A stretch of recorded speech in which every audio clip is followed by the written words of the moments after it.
Hi, thank you very much for being here. In this tutorial, I'm gonna teach you how to add multiple languages in your Shopify store or how to change the language of your Shopify store. Let's come to the computer screen. Here is the dashboard of my Shopify and I have to click here on setting option. Here we go. Now in setting option, you will have to find the languages, the second last option in this menu.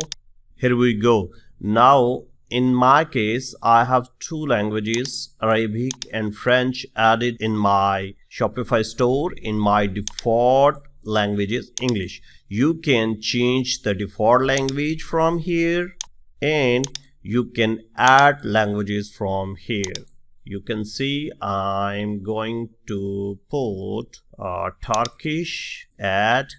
You will see I have 3 languages now. You will have to publish these languages also. And if you wanna change your default language, you will have to change from here. Thank you very much for watching this short tutorial. Keep watching the next one.